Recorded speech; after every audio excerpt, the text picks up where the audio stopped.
big serving of sauce for the zucchini noodles.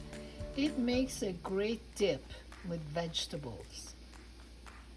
Celery, carrots, any veggies you like. It's delicious. If you like your sauce spicy or converting this into a dip spicy, you can always add some red crushed pepper, give it a zing, and you can freeze the extras for later use. Looks yummy.